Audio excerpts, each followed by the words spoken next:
The internet is full of cursed videos and items, imbued with terminally online artistic energies. Wang has covered many of these items and videos over the course of years, but none are as powerful as the Sonichu Medallions. Chris Chan, the creator of Sonichu, was in turn cursed by his own creation, if you really think about it. Had Chris Chan never created Sonichu and the medallion, maybe, just maybe, Chris Chan would have been damn near normal. Computer says no. For a person with severe autism, just really think about it. He would have never met the miscreants, would have never become trans, probably wouldn't have diddled his mother. There's just this whole different life that could have been had Sonichu not manifested. The first medallion kept Chris Chan from finding a boyfriend-free girl, lest we forget his many escapades at high school or community college, wherever he was at the time, led to Mary Lee Walsh deciding to press charges against him and ripping down his love. What is this thing? All right, let me zoom into this. I can't read this shit. It looks like chicken scratch. 21 and single, white male. 18 to 20 plus of age, does not already have a boyfriend, is single. Average to slender body type. Yeah, don't be fat for Chris Chan, you stupid bitch.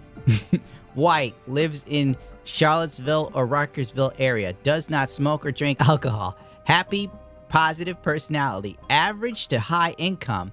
Drives a vehicle. These seems like the talking points you'd get from a woman in your average dating profile these days. Chris Chan just knew what Chris Chan deserved. All right, let's just skip ahead because I could do this all day. There was the Megan Schroeder debacle that ended in a simple phrase in a piece of very provocative art called "She came for quick." Look it up yourself. The first medallion was sent to some troll posing as a potential sweetheart for Chris Chan.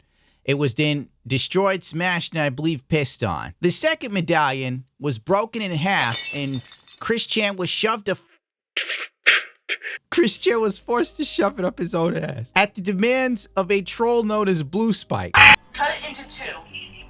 While you shove it up your ass, scream, Zapp him to the extreme, okay? Oh, I see brown stains. Did you crap your pants, really? Yeah. More. Shove it up, up, more. Why? Who was posing as a girl that was interested in Chris Chan, who was his true sweetheart by the name of Julie!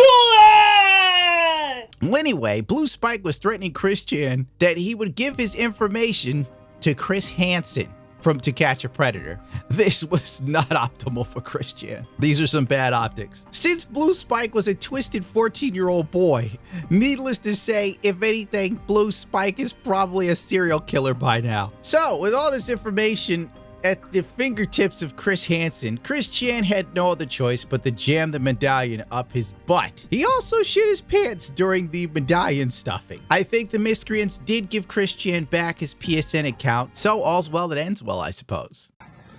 High five. Great. The third and fourth Sonichu medallions accompanied Chris Chan.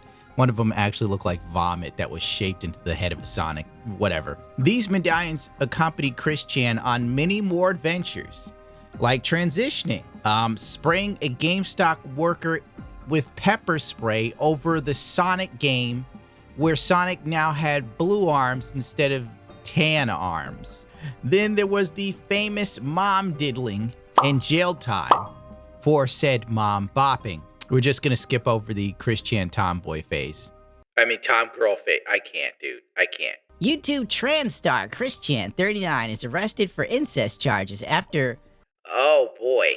Diddling her 79-year-old dementia-suffering mother. Remember when there's a time that literally this sort of headline was something you'd only read in The Onion, and now it's literally reality.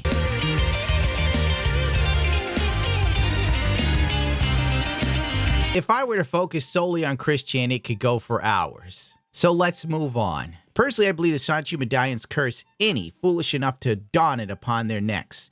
It's like the rings of Sauron. You know, if it had crippling autism and mommy bopping energy. Instead of becoming invisible, you apparently throw your career or life away. Or you simp for a gassed up mid that does only bans. 9 years ago, Idubz opened a box with a cursed item in it. This video was entitled Straight Outta Compton, a bad unboxing. 9 million people saw this man seal his fate, and still they didn't see it coming. Need I say more, really? He is now a content meme wraith, a mere shadow of his former self, terrorizing the airwaves with his incredibly boring podcast, while his wife sells booty pictures. I like when people call me a succubus unironically, because it means that I'm at least in some capacity hot to someone. Right. You're achieving something. I'm hot to someone. Right. Somewhere. Yeah. Because to be a succubus is, I mean... Yeah, think they're insulting you. They're like, you succubus, you damn temptress, yeah, you siren. And it's I also like being called a witch. Yeah. I'm like half Irish, and we're pagan witches. These are all sick things for women to be. Yeah, it's like, cool to be a witch. Yeah. Right. Even to go as far as having him take the photos of her on their wedding day, if you can believe it. I'm not joking. Fortunately for Idubz, his medallion was made by a cosplayer, so it was Christian adjacent. It may have lacked the full power of the genuine article, but it was more than enough to destroy any damn dirty troll. According to Kino Casino, who keeps up with all this garbage that I pay no attention to, Idubz is quitting the internet and social media again, and he said that he may have to work for UPS because there's no money in YouTube, which is a good move. UPS drivers start at $170,000 a year with insurance. That's a whole lot more than YouTube, and you get insurance. And then advertise your wife's only your coworkers. Whoops. Stop him! The only person to bear the medallion of the cursed Chan and suffer no ill effects was Liquid Chris. His medallion was made of paper, so it wasn't as powerful as other talismans of Chris Chan. On a sadder note, another wearer of the Sonichu Medallion was Donovan, aka cripdaddy.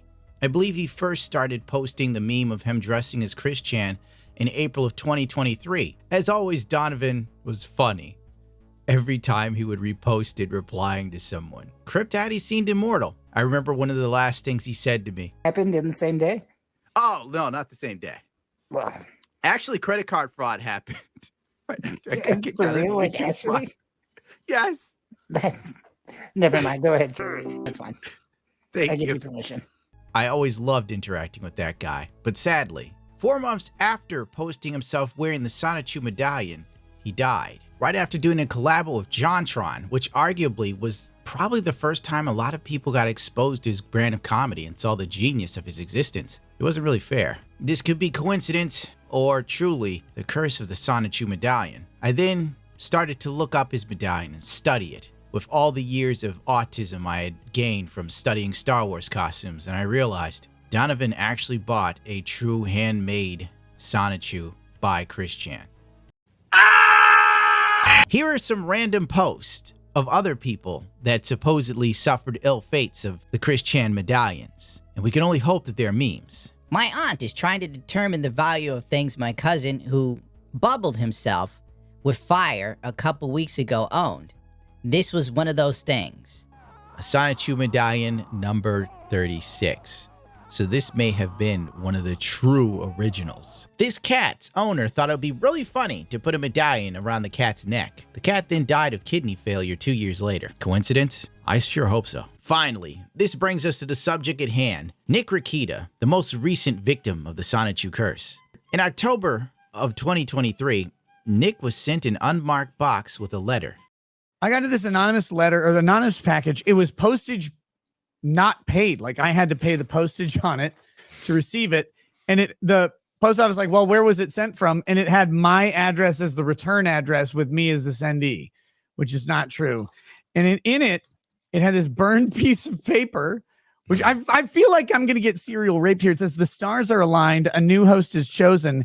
Hail unto thee, Nick Chan Rekieta. And then with that came this. And this was so weird because this came before the mention of Sonic in the trademark dispute that we were talking about last night. A Sonichu medallion has been passed to me. I don't know where this came from. I don't know what it means other than what it means, but that is That happened. It cost me $2 to pay the postage on it. Cast it into the fire! Destroy it! And with that, the curse of Chris Chan was set in motion. Within 7 months, Nick Rekieta went from being coherent, bright-eyed, bushy-tailed to doing rails and nailing other people's wives, allegedly. But according to Steel Toe Morning Show, it's true. Because it was his ex-wife and he says he saw it. Said he was counseling your marriage. I mean, if by counseling you mean, you know. Yeah, he was counseling my marriage like I was counseling his. Nick went full Hunter Biden. He went from, Catboy streams and telling Medicare he was waiting for him to die so he could profit off of his passing. And I'm like, Jim, God damn it. Let me get your death interview. All I want to do is to make all the money on earth off of your death. God damn it. I don't care if you live. You're like an anime dungeon or whatever. With all sorts of hentai in it. All of us would do that.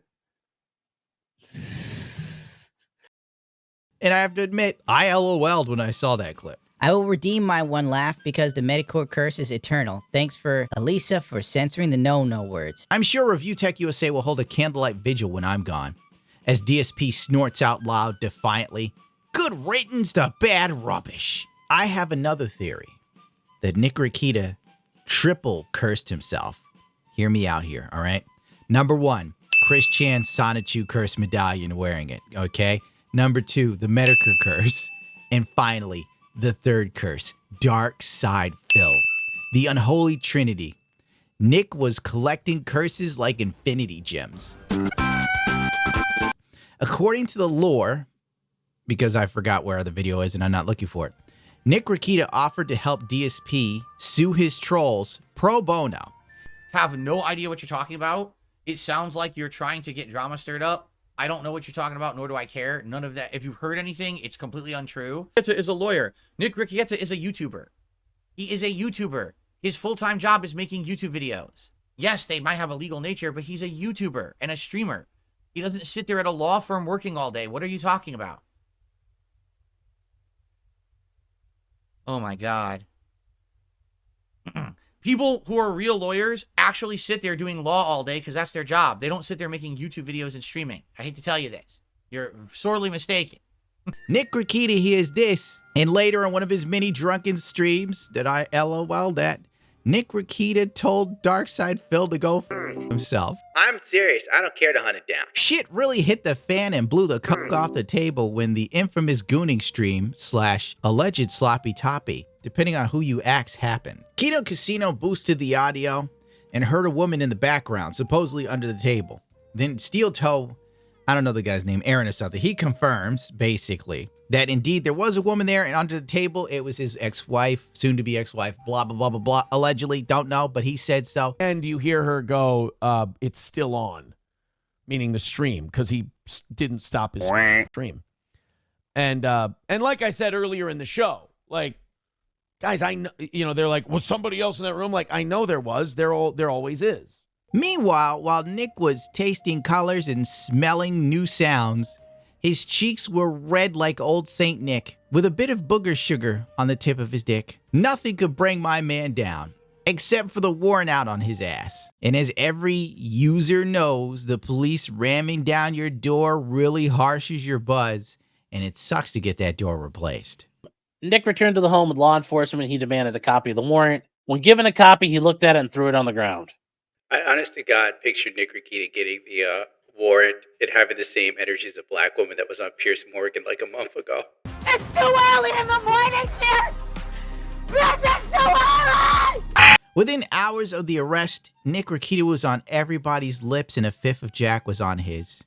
The Steel Toe Morning Show dude found out his wife was in jail with Nick while on someone else's live stream. Hey, I'm not trying to ambush you, but I'm getting tons of messages. We're not reading messages. People are sending No, you. You need to. This is big for the show. No, this is big for the show. April has been arrested today with the Ricardas. Do you know anything? I don't believe that. Is that her? I don't think so. No, that's not. No, there's no way. That's for sure been edited. When you Nick say my Rekieta body, and his wife are in jail for possession, along with Aaron Imholt. No, that's definitely been altered. Will Heron, Aaron, can you tell? Oh my God. Ooh, that stings, Rance. Yeah, that stings. But I have to admit, it's pretty gangster to be going to jail with your wife and your side piece. This dude was getting 2 chicks at once doing rails, and I was supposed to be sympathetic to him. Oh, Nick isn't doing well. Looks like Nick was having a lot of fun to me up until the arrest. And let's be real here. All the people I knew that know him closer than I do, I've only done 2 streams with him, got no problem with him.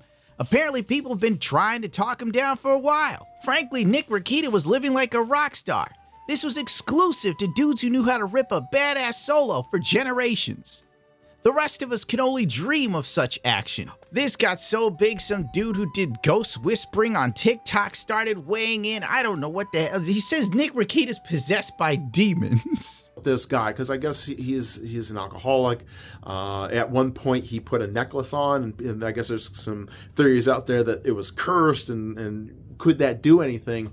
And yeah, absolutely. I'm not going to say that's the complete catalyst of it, but it could have, him putting a necklace on that somebody sent him that is cursed, could have opened the door and spiraling down that he's growing through. Just a lot of things. And I'm sure there's a lot of demonic connotations to it. It doesn't necessarily have to be demonic. The memes afloat like the land of milk and honey. People were putting him in Lord of the Rings, painted a photo of this man as a drunken wizard. People were tweeting, "Okay, stop this Christian curses first. Oh, don't buy the medallions." Too late. Sales are up. Christian is probably happy as a pig in shit right now. The Steel Toe Morning Show started talking to anyone and everyone that would listen about Nick Rekieta. He goes, you have to understand, sometimes people have stress levels that are up here, and their minds can only handle this much stress. And then when you do the stimulant, it bumps you up like this, and then you can handle more stress. I'm like, Nick, you lunatic, lower your stress levels. Some people say don't trust what the man has to say. Star Wars girls now fighting with him. It's a scene, I guess, you know. Make up your own mind on everything that the dude says. It looks like Nick is accused of some heavy drug charges and child endangerment. I'm not going to dig too deep in this because there's already been a billion people that have rebroadcast him on trial and all this other crap. YouTubers fighting with each other on who's on Nick's side, who's against Nick. I don't really care. The moral of the story is, if you get a Sonichu medallion, don't put it on, especially if you're in social media.